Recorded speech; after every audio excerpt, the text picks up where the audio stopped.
কিছু প্রতিষ্ঠান এটা নাইট গার্ডের পোশাক হিসেবে ইউজ করছিল। আমার কাছে এই পোশাকটা আর কি ভালো লাগে না, অতটা সুন্দর না আর কি, যারা সিকিউরিটি আছে এদের মতো লাগে। তো আমার কাছে এখন মনে হচ্ছে যে এই পোশাকের কেমন লাগে এটার চেয়ে এখন গুরুত্বপূর্ণ হচ্ছে যে পোশাকের যে ইথিক্যাল যে জায়গাটা সেখান থেকে তারা চেঞ্জ হচ্ছে কিনা, এই চেঞ্জটা এখন আমার কাছে মনে ইম্পর্টেন্ট। পোশাকটা আপনি কিছুদিন পর দেখবেন যে এটা অ্যাডজাস্ট হয়ে যাবে। যখন র্যাবের কালো পোশাক বাইরে ছিল তখন আমাদের কাছে এটা একটা কেমন একটা জেনে লাগতেছিল, একটা ভয়ঙ্কর অবস্থা।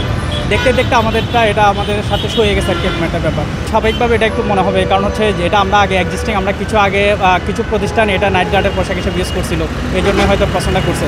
কিন্তু এখন যদি ওটা আপনার আইন করে যদি ওটা নিষিদ্ধ করা হয় যে এটা পুলিশের জন্য করা হয়েছে, তখন আমরা এটা দেখতে দেখতে যখন আমাদের চোখে এটা লেগে যাবে তখন মনে হবে যে না, এটা ঠিক আছে, ইটস ওকে।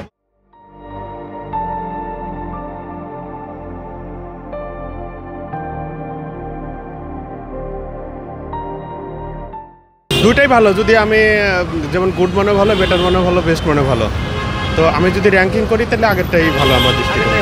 না, এই পোশাকটা চেঞ্জ করলে আর কি ভালো হয়। এখন আমার কাছে এই পোশাকটা আর কি ভালো লাগে না, এই পোশাকটা ভালো লাগে না, কিন্তু এটা তো আগের পোশাকই চলতেছে। তুলনায় আগেরটা অনেক সুন্দর দেখা যেত, এইটা অতটা মানে ক্লাস মারে না আর কি, এই জন্য অতটা সুন্দর না আর কি, যারা সিকিউরিটি আছে এদের মতো লাগে। আর আগের পোশাকটা আপনার ধরুন প্রকৃতির সাথে মিল ছিল, এই পোশাকে বলতে আগেরটাই অনেক সুন্দর ছিল, এখনকারটা অতটা মানে কালারফুল বা মার্জিত না।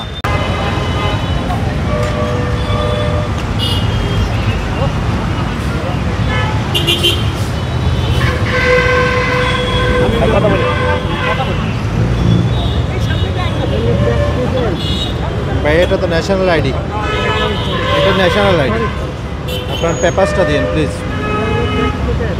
জি ভাইয়া, আপনার ড্রাইভিং লাইসেন্সটা, হ্যাঁ ওকে, থ্যাংক ইউ। আপনার সব কিছু ওকে।